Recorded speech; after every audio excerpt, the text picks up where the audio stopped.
نے جہنم بھی انسانوں اور جنوں کے لیے بنائی ہے اور جنت بھی انسانوں اور جنوں کے لیے بنائی ہے۔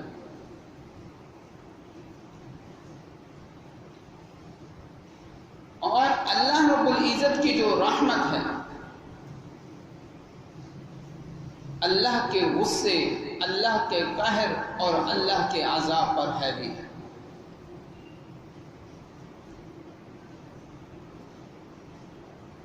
اللہ رب العزت کی جتنی صفات ہیں وہ تمام صفات جو ہیں اپنے ایک معنی تک ہیں، لیکن اللہ رب العزت کی ایک صفت ایسی ہے جو دو معنوں میں استعمال ہوتی ہے۔ ایک صفت کے علاوہ جتنی صفات ہیں وہ صرف اور صرف اپنے ایک معنی کے اندر استعمال ہوتی ہیں، لیکن جو ایک صفت ہے وہ ایسی ہے جو دو معنی کے اندر استعمال ہوتی ہے۔ وہ صفت کیا ہے؟ اللہ رب العزت کی رحمت۔ یہ جو رحمت والی صفت ہے یہ رحمان کے معنی بھی استعمال ہوتی ہے اور رحیم کے معنی میں بھی استعمال ہوتی ہے۔ اور اللہ رب العزت بڑے ہی رحیم و کریم ہے۔ ایک انسان اپنی ساری زندگی اللہ کی نافرمانیوں میں گزار دیتا ہے، لیکن جب اس کی موت کا وقت قریب آتا ہے، موت سے پہلے جب وہ ندامت کے ساتھ اللہ کے سامنے اپنا سر جھکا دیتا ہے، ندامت کے ساتھ اللہ سے معافی مانگ لیتا ہے،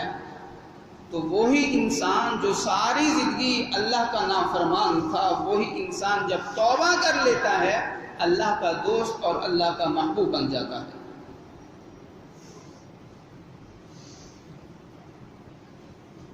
بنی اسرائیل کا قصہ ایک مشہور ہے کہ ایک نوجوان ساری زندگی اللہ کی نافرمانی کرتا ہے تو اس کے علاقے والے، اس کی بستی والے اس کو اپنی بستی سے نکال دیتے ہیں۔ وہ جنگل میں چلا جاتا ہے، اس کے پاس جو اسباب ہوتے ہیں، جب تک وہ اسباب ہوتے ہیں وہ کھاتا ہے، زندگی گزارتا ہے، لیکن جب اس کی زندگی فاقوں میں چلی جاتی ہے، جب اس سے فاقے برداشت نہیں ہوتے، اپنے دائیں بھی دیکھتا ہے کہ شاید کوئی میری مدد کرنے والا ہو، اپنے بائیں بھی دیکھتا ہے کہ شاید میری کوئی مدد کرنے والا ہو، جب چاروں طرف دیکھتا ہے کہ اس کی کوئی مدد کرنے والا نہیں ہے تو آسمان کی طرف منہ اٹھا کے کہتا ہے، اے اللہ اگر تو مجھے معاف نہ کرے تو تو بڑھے گا نہیں، اگر تو مجھے معاف کر دے تو تیرے اندر کوئی نقصان نہیں آئے گا۔ تو اللہ رب العزت یہاں پر اس کی مغفرت کا اعلان فرما دیتے ہیں، اس کو موت آ جاتی ہے۔ حضرت موسیٰ علیہ السلام پر وحی نازل ہوتی ہے کہ اے موسیٰ، میرا ایک پیارا، میرا ایک دوست جنگل کے اندر وفات پا چکا ہے، اس کے جنازے کا انتظام کرو، اور اس جنازے کے اندر جو بھی شریک ہوگا ہم اس کو معاف فرما دیں گے۔ موسیٰ علیہ السلام اپنی قوم کے اندر یہ اعلان فرماتے ہیں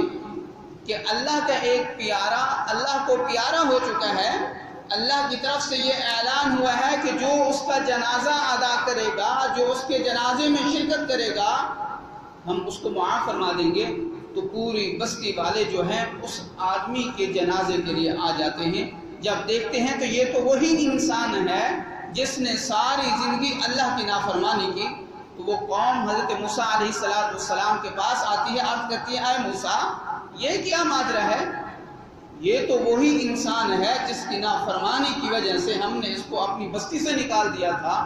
اور ادھر اللہ کا یہ فرمان ہے کہ یہ میرا دوست ہے، جو اس کا جنازہ پڑھے گا ہم اس کو معاف فرما دیں گے۔ تو حضرت موسیٰ علیہ السلام اللہ رب العزت سے ہم کلام ہوتے ہیں، تو اللہ رب العزت سے جب یہ بات عرض کرتے ہیں تو اللہ رب العزت فرماتے ہیں کہ اے موسیٰ، تمہارے لوگ جو کہہ رہے ہیں وہ بھی سچ ہے، لیکن جو میں کہہ رہا ہوں وہ بھی اپنی جگہ پہ سچ ہے۔ تو اللہ رب العزت فرماتے ہیں کہ جب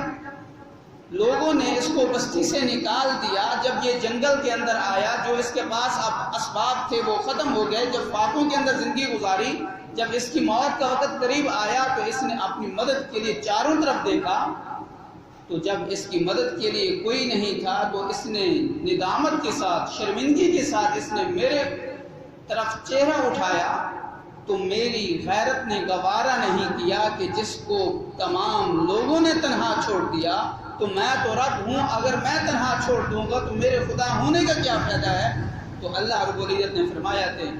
کہ یہ تو صرف اور صرف اس نے اپنے لیے معافی مانگی تھی، اگر یہ قیامت تک آنے والے تمام لوگوں کے لیے معافی مانگتا تو ہم پوری انسانیت کے لیے معافی کا اعلان فرما دیتے ہیں۔ اللہ رب العزت بڑے ہی رحیم و کریم ہیں، اللہ رب العزت رحم کرنے والے ہیں، اللہ کسی کے ساتھ ظلم زیادتی کرنے والے نہیں ہیں۔ ایک آدمی حضور صلی اللہ علیہ وسلم کی خدمت میں حاضر ہوتا ہے، کہتا ہے کہ اے اللہ کے نبی، میں نے اپنی زندگی کے اندر 70 بچیوں کو زندہ دفن کیا ہے، کیا میرے لیے معافی ہو سکتی ہے؟ تو اللہ کے نبی علیہ السلام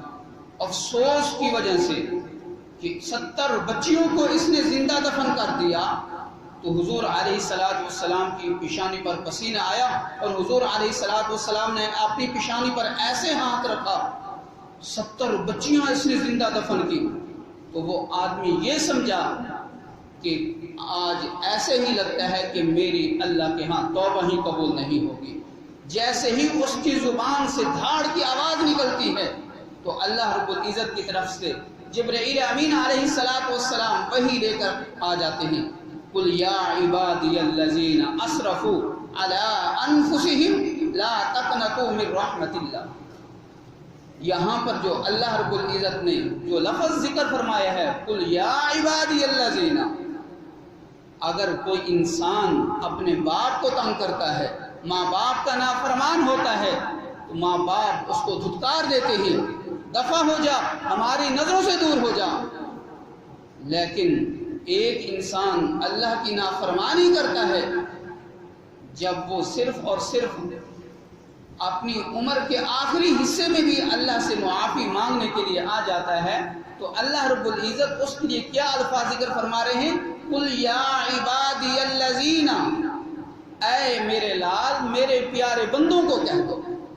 ایک تو نافرمان ہے، پھر بھی اللہ نے اپنے نافرمان بندوں کے لیے کون سے الفاظ استعمال کیے؟ میرے پیارے بندوں کو کہہ دو کہ جنہوں نے اپنے نفس پر ظلم اور زیادتی کی ہے وہ میری رحمت سے مایوس نہ ہوں،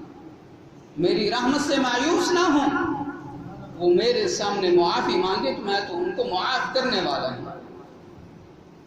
ہماری دنیا کا یہ اصول ہے کہ اگر ایک انسان کسی سے احسان لینا چاہتا ہے تو ایک انسان کو پتہ ہے کہ یہ آدمی اس کو کچھ مدد کی ضرورت ہے، تو کچھ وقت کے بعد جائے تو وہ انسان اس انسان سے کہتا ہے کہ پہلے کہاں تھا، تو پہلے کیوں نہیں آیا، تو اب کیوں آیا ہے؟ لیکن اللہ رب العزت کی ذات ایسی نہیں ہے۔ اگر ہم جوانی اللہ کی نافرمانی میں گزار دیں، ہم پورا بڑھاپا اللہ کی نافرمانی میں گزار دیں، لیکن موت سے کچھ وقت پہلے ہم اللہ کے سامنے ندامت کے ساتھ جب ہاتھ اٹھائیں گے، اللہ ہم سے یہ نہیں پوچھے گا کہ تم نے جوانی نافرمانی میں کیوں گزاری، تم نے اپنا بڑھاپا نافرمانی میں کیوں گزارا، اب تم کیوں آئے ہو، پہلے کیوں نہیں آئے تھے؟ اللہ ہم سے یہ سوال نہیں کرے گا، اللہ فوراً ہی ہمیں معاف فرما دے گا۔ حدیث مبارکہ کے اندر آتا ہے کہ جب اللہ رب العزت نے شیطان مردود کو آسمان سے نکالا تو شیطان نے اس وقت قسم اٹھائی، فَبِعِزَّتِكَ، اے اللہ تیری عزت کی قسم، میں تیرے بندوں کو آگے سے بھی گمراہ کروں گا، پیچھے سے بھی گمراہ کروں گا، دائیں سے بھی گمراہ کروں گا، بائیں سے بھی گمراہ کروں گا۔ تو فرشتے کہنے لگے کہ اب تو ابن آدم کی خیر ہی نہیں ہے۔ تو فرشتوں نے اللہ رب العزت کے سامنے عرض کیا، اے اللہ اب آدم کی اولاد کا کیا بنے گا؟ چاروں طرف سے فرشتے کہتے ہیں، چاروں طرف سے جب شیطان آدم کی اولاد کو گمراہ کرے گا تو وہ تو تیرے فرما بردار نہیں ہوں گے، وہ تو تیرے نافرمان ہوں گے، شیطان نے خود کہا تھا وَلَا تَجِدُ أَكْثَرُهُمْ شَاكِرِينَ کہ اکثر لوگ جو ہیں شکر گزار نہیں ہوں گے، وہ نافرمان ہی ہوں گے، ناشکرے ہی ہوں گے۔ تو اللہ رب العزت نے فرمایا کہ اس نے آگے کا، پیچھے کا، دائیں کا، بائیں کا تو ذکر کیا ہے، لیکن اس نے دو جگہ پھر بھی چھوڑی ہیں، ایک اوپر کی اور ایک نیچے کی۔ تو اللہ رب العزت نے، شیطان نے ایک قسم اٹھائی اور اللہ رب العزت نے دو قسمیں اٹھائیں۔ کیا فرمایا؟ فَبِعِزَّتِي وَجِلَالِي، مجھے اپنی عزت کی قسم، مجھے اپنے جلال کی قسم، جب میرا بندہ میری نافرمانی کرنے کے بعد جب بھی میرے سامنے ہاتھ اٹھائے گا تو میں اس کے ہاتھ جھکانے سے پہلے ہی اس کو معاف فرما دوں گا۔ تو اللہ رب العزت نے کیا فرمایا کہ ایک اوپر والی جگہ اور ایک نیچے کی جگہ۔ تو جب میرا بندہ میرے سامنے اوپر کی طرف ہاتھ اٹھائے گا تو اس کے ہاتھ جھکانے سے پہلے ہی میں اس کے گناہ معاف فرما دوں گا۔ اور پھر دوسری جگہ جو نیچے والی ہے کہ جیسے ہی میرا بندہ گناہوں والی زندگی گزارنے کے بعد جب اس کے دل کے اندر میرے لیے احساس پیدا ہوگا تو جب وہ میرے سامنے سجدہ ریز ہوگا تو سجدے سے اپنی پیشانی اٹھانے سے پہلے ہی میں اس کے لیے معافی کا اعلان فرما دوں گا۔ ایک اللہ کا قانون ہے اور ایک اللہ کی رحمت ہے۔ اللہ کا قانون کیا ہے؟ فَمَنْ ثَقُلَتْ مَوَازِينُهُ فَأُولَٰئِكَ هُمُ الْمُفْلِحُونَ، کہ جس کی نیکیاں اس کے گناہوں پر ہیوی ہو گئی، یعنی جس کی نیکیاں زیادہ ہیں، گناہ کم ہیں، اللہ اس کے لیے جنت کا اعلان فرمائیں گے۔ اور دوسرا کیا قانون؟ وَمَنْ خَفَّتْ مَوَازِينُهُ فَأُولَٰئِكَ الَّذِينَ خَسِرُوا أَنفُسَهُمْ، کہ جس کے گناہ زیادہ ہیں، نیکیاں کم ہیں، اللہ اس کے لیے جہنم کا اعلان فرمائیں گے۔ یہ ہے اللہ کا قانون۔ لیکن اللہ کی جو رحمت ہے وہ اللہ کے قانون پر بھی حاوی ہے کہ اللہ جس کو مرضی چاہے معاف کرنے والے ہیں۔ ایک امام گزرے ہیں علامہ ابن قیم رحمۃ اللہ علیہ، ان کی کتابوں کے اندر ایک واقعہ لکھا ہے کہ یہ اپنی بستی کے اندر، گلی کے اندر جا رہے ہیں، ایک ماں اپنے بیٹے کو مار رہی ہے، زبان سے گالیاں بھی دے رہی ہے، تو نہ پیدا ہوتا ہے اس سے اچھا تھا، تو نے ساری زندگی ہمیں ذلیل و رسوا کیا ہوا ہے، تو نے ہمیں بدنام کر کے رکھا ہوا ہے، مار بھی رہا ہے، مار بھی کھا رہا ہے، رو بھی رہا ہے۔ جب ماں مار کے تھک جاتی ہے اور ماں اس کو گھر سے دھکے دے کر نکال دیتی ہے۔ علامہ ابن قیم رحمۃ اللہ علیہ فرماتے ہیں کہ میں یہ سارا ماجرا دیکھتا رہا تو بچہ جب گلی کے کونے تک پہنچتا ہے تو وہاں پر پہنچ کر واپس آ کر اپنے گھر کی دہلیز پر سو جاتا ہے، تو میں اس کو اٹھا کر کہتا ہوں کہ تیری ماں نے تو تجھے یہاں سے نکال دیا ہے، پھر تو یہاں پر کیوں آیا ہے؟ تو وہ کہنے لگا میں دنیا کے جس کونے میں مرضی چلا جاؤں، جو ماں کی ممتا ہے وہ مجھے صرف اور صرف یہاں سے ملے گی، کسی اور جگہ سے نہیں ملے گی۔ تو کہتے ہیں کہ وہ بچہ وہیں پر سو گیا، تو جب ماں اپنی ضرورت کے لیے دروازہ کھولتی ہے، باہر جانے کی کوشش کرتی ہے تو دیکھتی ہے کہ بچہ گھر کی دہلیز پر سویا ہوا ہے اور اپنے بچے کو اٹھاتی ہے کہ تو یہاں پر کیا کر رہا ہے؟ میں نے تو تجھے گھر سے نکال دیا۔ تو بچہ آگے سے کہتا ہے اماں، چاہے آپ نے مجھے گھر سے نکال دیا ہے، میں دنیا کے جس کونے میں چلا جاؤں، لیکن آپ جیسی ماں مجھے دنیا کے کسی کونے میں نہیں ملے گی۔ تو علامہ ابن قیم رحمۃ اللہ علیہ فرماتے ہیں کہ جب بندہ اللہ کی نافرمانی میں زندگی گزارتا ہے، اور جوانی بھی اس نے اللہ کی نافرمانی میں گزار دی، بڑھاپا بھی اللہ کی نافرمانی میں گزار دیا، لیکن جب اس کے دل کے اندر احساس پیدا ہوتا ہے کہ میں نے تو اللہ کی نافرمانی کی ہے، جیسے ہی وہ اللہ کے در پر سجدہ ریز ہوگا، جیسے ہی اللہ رب العزت کے سامنے معافی مانگے گا، صرف اس کو ہاتھ اٹھانے کی بھی ضرورت نہیں پڑے گی، اس نے اپنے دل کے اندر اخلاص کے ساتھ صرف یہ کہہ دیا اے اللہ مجھے معاف فرما، اے اللہ مجھے معاف فرما، اے اللہ مجھے معاف فرما، تو اللہ اس کے گناہوں کو معاف فرما دیں گے۔ حضرت عمر رضی اللہ تعالیٰ عنہ کے دور کا ایک واقعہ ہے کہ ایک گویہ تھا، گانے والا تھا، تو وہ گانے گاتا تھا تو لوگ اس کو پیسے دیتے تھے، وہ اپنی روزی کا انتظام کرتا تھا، تو جب تک آواز تھی لوگ اس کو پیسے دیتے اور وہ اپنی روزی کا بندوبست کرتا۔ جب اس کی آواز ختم ہو گئی، بڑھاپا آیا تو آواز بھی ختم ہو گئی، تو جنت البقیع قبرستان کے اندر بیٹھا ہے، اللہ رب العزت کے سامنے کہتا ہے اے اللہ تو کتنا رحیم و کریم ہے، تم نے آواز دی تو لوگوں نے مجھے رزق دیا، لوگوں نے مجھے پیسے دیے، اب آواز نہیں ہے تو میرے پاس رزق نہیں ہے، اے اللہ میرے لیے رزق کا بندوبست فرما۔ حضرت عمر رضی اللہ تعالی عنہ اس وقت امیر المؤمنین تھے، مسجد نبوی کے اندر سوئے ہوئے ہیں، خواب کے اندر اللہ رب العزت کی طرف سے آواز جاتی ہے اے عمر، جنت البقیع کے اندر میرا ایک دوست مدد کے لیے پکار رہا ہے، جا اس کی مدد کر۔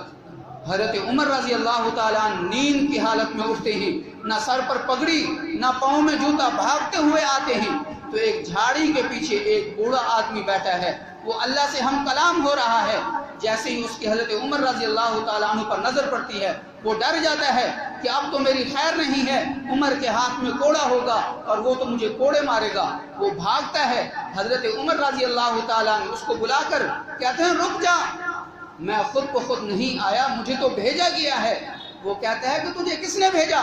کہا کہ جس سے تو ہم کلام تھا مجھے تو اس نے بھیجا ہے۔ وہ کہنے لگا اے اللہ تو کتنا بڑا رحیم و کریم ہے، میں نے تو ساری زندگی تیری نافرمانی کی، آج میں نے صرف اور صرف اپنے پیٹ کے لیے تجھے بلایا ہے، تو نے اس پر بھی لبیک کہا۔ اس نے اسی وقت اللہ سے معافی مانگی اور چیخ ماری، وہیں پر فوت ہو گیا۔ اور حضرت عمر فاروق رضی اللہ تعالیٰ عنہ نے خود اس کا جنازہ پڑھایا اور خود ہی اس کو قبر کے اندر اتارا۔ تو ہمیں اس بات سے یہ ثابت ہوتا ہے، ہمیں یہ معلوم ہوتا ہے کہ اگر ہم ساری زندگی اللہ کی نافرمانی کریں، اخلاص کے ساتھ صرف اتنا کہہ دیں اے اللہ میری توبہ، اے اللہ میری توبہ، تو اللہ ہمارے تمام گناہوں کو معاف فرما دیں گے۔ تو دعا ہے کہ جو کچھ کہا ہے اللہ ہم سب کو صحیح معنی میں اس پر عمل کرنے کی توفیق عطا فرمائے۔